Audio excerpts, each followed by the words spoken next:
एक दौर था जब सोनू निगम हर फिल्म की जान माने जाते थे।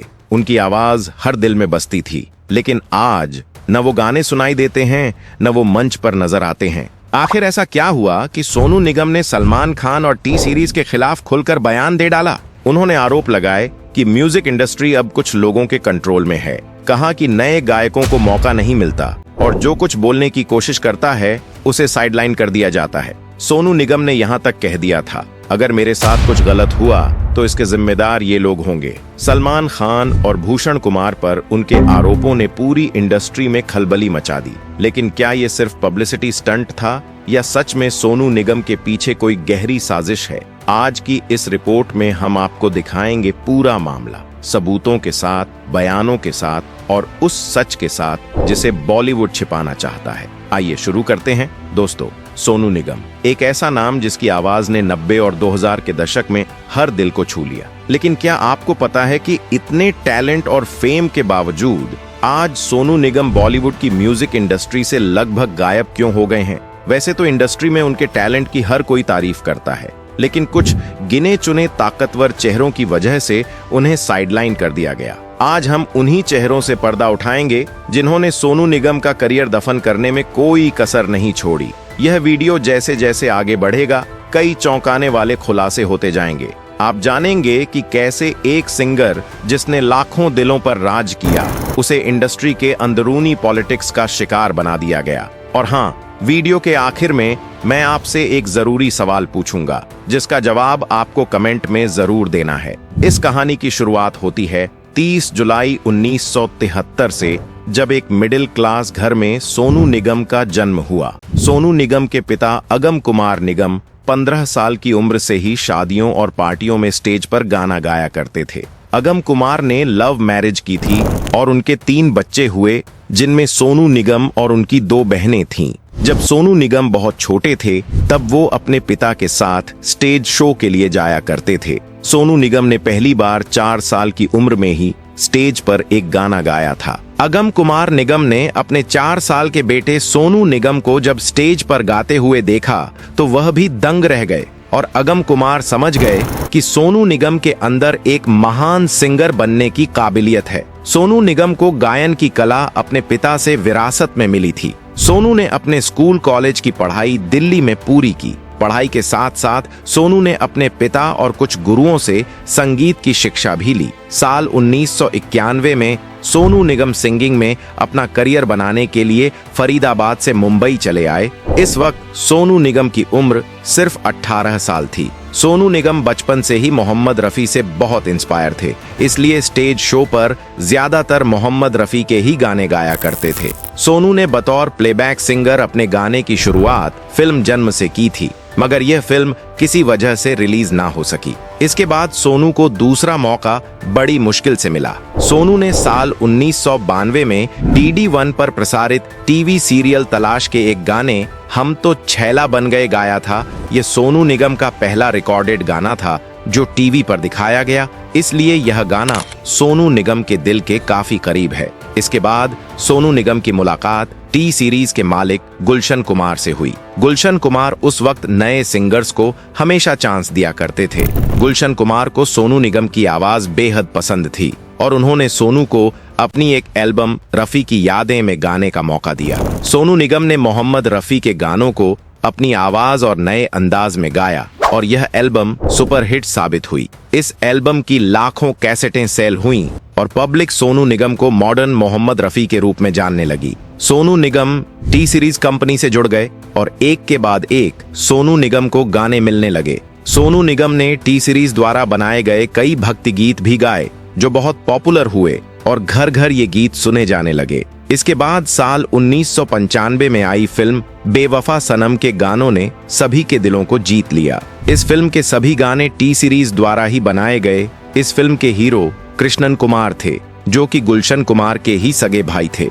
ये फिल्म तो सुपरहिट थी ही, मगर इस फिल्म के गाने भी ब्लॉकबस्टर साबित हुए। सोनू निगम ने इस फिल्म में कई सारे गाने गाए जो बेहद शानदार थे और सोनू निगम द्वारा गाया हुआ अच्छा सिला दिया गाना लोग आज तक भुला नहीं पाए हैं। ये गाना सोनू निगम के करियर में एक मील का पत्थर साबित हुआ। यही वो मोड़ था जिसने उनकी जिंदगी की दिशा ही बदल दी। इस फिल्म के गानों ने उन्हें एक नई पहचान दी, एक ऐसी पहचान जिसे अब कोई भुला नहीं सकता।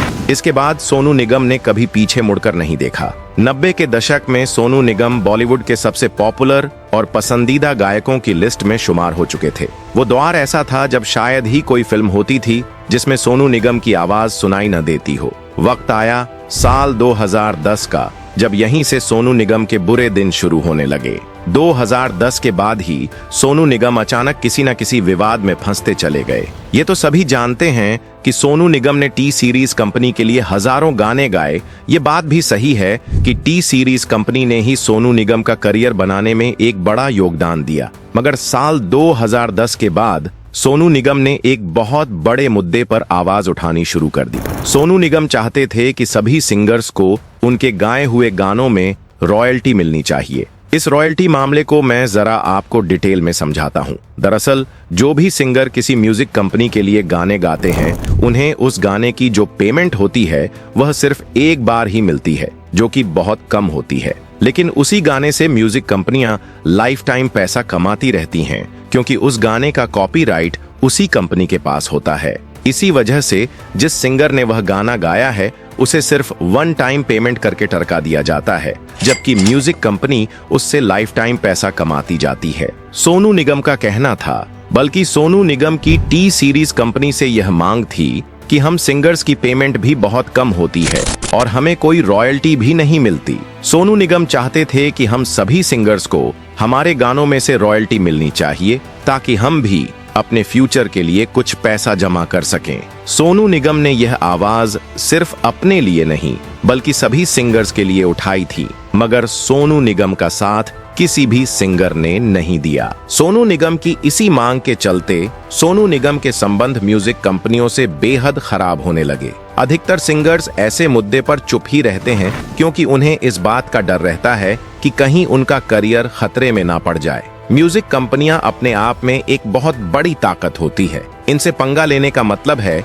अपने करियर को दांव पर लगा देना। सोनू निगम से पहले लता मंगेशकर ने भी इस मुद्दे को उठाया था, मगर उस वक्त भी लता मंगेशकर का साथ किसी ने नहीं दिया और लता मंगेशकर की आवाज दबी ही रह गई। इसके बाद अकेले सोनू निगम ने इस मुद्दे को उठाकर अपनी हिम्मत का सबूत दिया, मगर वही हुआ जिसका डर था। सोनू निगम को गाने मिलने धीरे धीरे कम होने लगे। गुलशन कुमार की डेथ तो बहुत पहले ही हो चुकी थी, इसलिए गुलशन कुमार के बाद उनके बेटे भूषण कुमार ही टी सीरीज कंपनी को चला रहे थे। भूषण कुमार का सोनू निगम से इसी रॉयल्टी को लेकर जमकर विवाद हो गया और इनके बीच संबंध बेहद खराब होने लग गए थे। सोनू निगम ने भी सोशल मीडिया के जरिए म्यूजिक कंपनियों की जमकर बैंड बजाई। सोनू निगम ने यह भी कहा कि काश मैं पाकिस्तानी होता। दरअसल सोनू के ऐसा कहने की वजह यह थी कि पाकिस्तानी सिंगर्स को पेमेंट और रिस्पेक्ट दोनों ही ज्यादा दी जाती है। म्यूजिक कंपनियां अपने ही देश के गायकों के साथ भेदभाव करती हैं और अपनी मनमानी चलाती हैं, और अगर कोई आवाज उठाए तो उसकी आवाज दबाने की पूरी कोशिशें करती हैं। मगर सोनू निगम किसी से दबने वाले नहीं थे। सोनू निगम की फैन फॉलोइंग और पॉपुलैरिटी भी बहुत ज्यादा थी। इस विवाद के बाद सोनू निगम को गाने मिलने कम जरूर हो गए थे, मगर पूरी तरह बंद नहीं हुए थे, क्योंकि इंडस्ट्री में सोनू निगम को चाहने वाले थोड़े बहुत लोग अभी भी मौजूद थे जो सोनू निगम को काम देते रहे। इसके बाद सोनू निगम का अगला विवाद सलमान खान से हो गया। दरअसल साल 2014 में सलमान खान की आई फिल्म किक में एक गाना था हैंगओवर। इस फिल्म के प्रोड्यूसर साजिद नाडियाडवाला थे। सोनू निगम ने पहले भी सलमान खान के लिए कई गाने गाए थे। साजिद ने हैंगओवर गाने के लिए सोनू निगम को अप्रोच किया। सोनू निगम भी इस गाने के लिए फौरन मान गए और यह गाना सोनू निगम की आवाज में रिकॉर्ड होकर रेडी भी हो गया। साजिद और सलमान खान की अच्छी खासी दोस्ती थी। साजिद इस गाने को लेकर काफी खुश थे और सोनू निगम भी बस इस गाने को फिल्म में फिट करना बाकी था। मगर अचानक सोनू निगम को पता चला कि सलमान खान ने यह गाना रिजेक्ट कर दिया है और सलमान खान ने खुद इस गाने को गाकर इस फिल्म में रखा है। साजिद सलमान खान के दोस्त थे, इसलिए साजिद को सलमान खान की बात माननी पड़ी। मगर जब सोनू निगम को यह बात पता चली तो सोनू निगम को यह बात बिल्कुल नागवार गुजरी। खैर, उस वक्त तो सोनू निगम भी बर्दाश्त करके रह गए, क्योंकि सलमान खान एक सुपरस्टार थे और फिल्म इंडस्ट्री के बहुत ताकतवर लोगों में सलमान की गिनती होती है। सोनू निगम ने इस बात को बढ़ाना ठीक नहीं समझा। मगर इसके कुछ दिनों बाद जब सलमान खान और सोनू निगम का एक स्टेज पर आमना सामना हुआ, तब सलमान खान ने ऐसी बात कह दी कि सोनू निगम का पारा एकदम हाई हो गया और इनके बीच कोल्ड वॉर शुरू हो गई। सलमान खान ने एक स्टेज शो के दौरान सबके सामने कहा कि सिंगर्स का काम बेहद आसान होता है। उन्होंने यहाँ तक कह दिया कि उन्हें अपनी फिल्मों के गानों के लिए किसी सिंगर की जरूरत ही नहीं है, वो खुद अपने गाने गा सकते हैं। ये बात उन्होंने सीधे सीधे सोनू निगम को निशाना बनाते हुए कही थी और उनके इशारे भी सोनू की तरफ ही थे। हालांकि यह बयान सलमान ने अपने स्टारडम और घमंड में ओवर कॉन्फिडेंट होकर दे डाला, लेकिन सच यह है कि अगर सिंगर्स का काम इतना ही आसान होता तो फिर हर एक्टर खुद ही अपने गाने गा लेता और प्लेबैक सिंगर्स का कोई वजूद ही न होता। सलमान के इस बयान के बाद सोनू निगम भी चुप नहीं बैठे। उन्होंने फिल्म इंडस्ट्री में चल रही पॉलिटिक्स, नेपोटिज्म और ग्रुपिज्म पर खुलकर बोलना शुरू कर दिया। कई बार उन्होंने बिना नाम लिए सलमान खान पर भी तीखे और विवादास्पद बयान दिए। नतीजा ये हुआ कि सोनू निगम सीधा सलमान के निशाने पर आ गए। सलमान खान तो पहले से ही कई एक्टर्स और सिंगर्स का कैरियर उजाड़ने के लिए बदनाम थे, मगर सोनू निगम ने इस बात की कभी परवाह नहीं की। वो फिल्मी पॉलिटिक्स और सिंगर्स के साथ हो रहे अन्याय के खिलाफ हमेशा आवाज उठाते रहे। इससे हुआ यह कि सोनू निगम को टी सीरीज और जी म्यूजिक कंपनी ने पूरी तरह बैन कर दिया और दूसरी तरफ सलमान खान से विवाद हो जाने के बाद तो सोनू निगम का कैरियर पूरी तरह खतरे में पड़ गया और सोनू निगम को फिल्मी गाने मिलने पूरी तरह बंद हो गए। मगर सोनू निगम भी किसी के आगे झुकने वालों में से नहीं थे। सोनू निगम ने किसी की गुलामी करने से अच्छा साल 2017 में सिंगिंग से संन्यास लेने का फैसला कर लिया। सोनू निगम ने सोशल मीडिया पर पोस्ट करते हुए लिखा कि फिल्मों और म्यूजिक कंपनी में चल रही पॉलिटिक्स की वजह से परेशान होकर मैं म्यूजिक से संन्यास ले रहा हूं, अब मैं कभी कोई गाना नहीं गाऊंगा। सोनू निगम के इस पोस्ट के बाद तमाम सोनू निगम को चाहने वाले फैंस परेशान हो गए और सोशल मीडिया पर ही सोनू निगम से सिंगिंग न छोड़ने की गुजारिश करने लगे। लाखों करोड़ों फैंस सोनू निगम के सपोर्ट में आ गए। इससे सोनू निगम को बड़ा हौसला मिला और सोनू निगम ने वापस अपना मन बदल लिया। लेकिन आपको बता दें कि ये पूरा सच नहीं है, क्योंकि जब ये सारी बातें चल रही थीं, तब सोनू निगम ने इस बात पर ट्वीट किया कि ये केवल अफवाहें हैं। इन अफवाहों का खंडन करते हुए सोनू निगम ने सोमवार को ट्वीट करते हुए लिखा, ऐसा कुछ भी नहीं हुआ था, जैसी अफवाहें उड़ाई गईं। सलमान उस रात बहुत विनीत थे। मुझे नहीं पता किसने ये कहानियां बना डाली। साल 2017 में ही सोनू निगम ने अजान को लेकर एक बड़ा विवादित बयान दिया और खुद के लिए एक बड़ी मुसीबत खड़ी कर ली। दरअसल हुआ यह था कि सोनू निगम के घर के नजदीक ही एक मस्जिद है, जहां से रोज सुबह अजान की तेज आवाज आती थी। इसी बात से परेशान होकर एक दिन सुबह सुबह सोनू निगम ने अपने ट्विटर अकाउंट पर एक पोस्ट किया, जिसमें लिखा था कि मैं मुसलमान नहीं हूं, मगर फिर भी मुझे रोज सुबह अजान की तेज आवाज की वजह से उठना पड़ता है। यह सरासर गुंडागर्दी है। सोनू निगम के इस पोस्ट के बाद दुनिया भर का विवाद खड़ा हो गया और हर तरफ न्यूज में यही दिखाया जाने लगा। बहुत सारे लोग सोनू निगम के पक्ष में आ गए और बहुत सारे लोग सोनू निगम से खफा भी हो गए। सोनू निगम कई मुस्लिम संगठन के निशाने पर आ गए और सोनू को जान से मारने की धमकियां मिलने लगीं। कोलकाता के एक मौलवी ने सोनू निगम के खिलाफ फतवा जारी कर दिया था कि जो भी सोनू निगम का सर मुंडवाकर जूतों की माला पहनाकर पूरे शहर में घुमाएगा, उसे 10 लाख रुपए का इनाम दिया जाएगा। मगर सोनू निगम भी कहां पीछे रहने वाले थे। सोनू निगम ने अपने घर पर ही खुद अपना सर मुड़वा लिया और सीधे पहुंच गए प्रेस कॉन्फ्रेंस में। सोनू निगम ने अपनी बात को एक्सप्लेन करते हुए बताया कि मेरी बात का गलत मतलब निकाला गया है। मैंने सिर्फ लाउडस्पीकर को लेकर ऐतराज जताया है, न कि अजान को लेकर। दरअसल लाउडस्पीकर को लेकर हिंदुस्तान में एक कानून भी बना हुआ है कि रात 10 बजे के बाद और सुबह के 6 बजे तक कोई भी लाउडस्पीकर का इस्तेमाल नहीं कर सकता। सोनू निगम ने इसी कानून का हवाला देते हुए कहा कि आप लाउडस्पीकर बजा सकते हैं, मगर इसकी टाइमिंग का ख्याल रखते हुए ताकि किसी को कोई परेशानी ना हो। सोनू निगम ने यह बात सिर्फ अजान को लेकर ही नहीं कही, बल्कि उनका यह बयान हर धर्म के लोगों के लिए था। मगर जिन्हें समझना था वह तो समझ गए, और जिन्हें नहीं समझना था वो सोनू निगम के पीछे हाथ धोकर पड़ गए। रजत शर्मा के शो आपकी अदालत में भी सोनू निगम ने अपनी बात को अच्छे से एक्सप्लेन किया कि मेरा इरादा मुस्लिम धर्म को ठेस पहुंचाना नहीं था। मैं हमेशा मुस्लिम और हर धर्म की बहुत इज्जत करता हूं। मोहम्मद रफी साहब को मैं अपना गुरु मानता हूं और उन्हीं से इंस्पायर होकर मैं एक गायक बना हूं। मुंबई आकर मैंने जिनसे संगीत की शिक्षा ली उनका नाम उस्ताद गुलाम मुस्तफा खान है। वो भी एक मुसलमान है और मैं उनकी बहुत इज्जत करता हूं। मैं हर महीने अपना हेयर स्टाइल चेंज करता हूं और जो बंदा कई सालों से मेरे बाल काटता है वो भी एक मुसलमान है। इसके अलावा मेरा जो ड्राइवर है वह भी एक मुसलमान है। इसीलिए मेरा इरादा मुस्लिम या फिर किसी भी एक धर्म को टारगेट करना नहीं था। मैंने सिर्फ लाउडस्पीकर के खिलाफ आवाज उठाई है। लाउडस्पीकर पर जो मंदिरों में आरतियां बजती हैं वह भी अपने सही समय पर बजनी चाहिए ताकि किसी को भी डिस्टर्ब ना हो। वैसे सोनू निगम की बात काफी हद तक ठीक भी थी। जावेद अख्तर जो कि हिंदुस्तान के सबसे बड़े राइटर माने जाते हैं और वह एक मुसलमान भी हैं, उन्होंने खुद सोनू निगम का पक्ष लेते हुए कहा कि आप अपने खुदा से अपनी इबादत कीजिए मगर बिना किसी को डिस्टर्ब किए। पुराने जमाने में लाउड स्पीकर नहीं होते थे, तब क्या पूजा नहीं होती थी या अजान नहीं होती थी? मगर यह बात सबको समझ नहीं आई। फिल्मी दुनिया के ज्यादातर लोग सोनू निगम से खफा हो गए क्योंकि सोनू निगम अब इतना ज्यादा सच बोलने लगे थे जिन्हें बोलना हर किसी के बस की बात नहीं होती।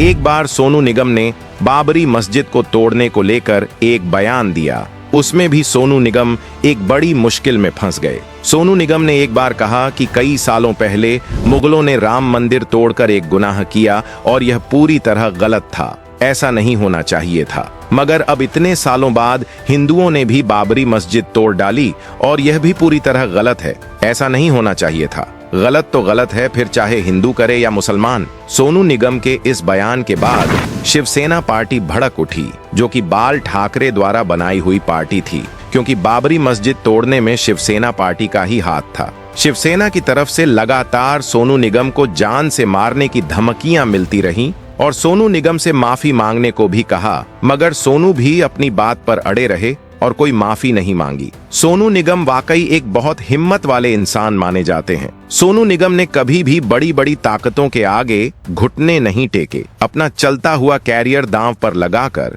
सोनू निगम ने हमेशा फिल्मी दुनिया में चल रही गंदी पॉलिटिक्स के खिलाफ आवाज उठाई। फिल्मी दुनिया के कुछ गिने चुने ताकतवर लोग सोनू निगम को पूरी तरह बर्बाद करना चाहते थे, मगर लाख चाहने पर भी वो सोनू निगम की हस्ती नहीं मिटा सके। ऐसा नहीं है कि सोनू निगम के पीछे कोई बहुत बड़ी ताकत है, क्योंकि सोनू निगम बचपन से ही एक मिडिल क्लास घर से बिलोंग करते थे। सोनू निगम जो कुछ भी बने अपनी मेहनत और काबिलियत के दम पर बने, मगर सोनू निगम के चाहने वालों ने सोनू निगम का साथ कभी नहीं छोड़ा। आज भले ही बेशक सोनू निगम फिल्मों में नहीं गाते, मगर सोनू निगम को लाइव स्टेज शो भर भर कर मिलते हैं, जिससे उनकी अच्छी खासी कमाई होती है। सोनू निगम के फैंस कहते हैं कि सोनू निगम एक आंधी है और आंधियां कभी रुका नहीं करती, चाहे कोई कितना भी जोर लगा ले। दोस्तों, आपकी नजर में सोनू निगम ने अपने करियर को दांव पर लगाकर सिस्टम के खिलाफ जो आवाज उठाई वो सही था या गलत? अपनी राय कमेंट करके जरूर बताना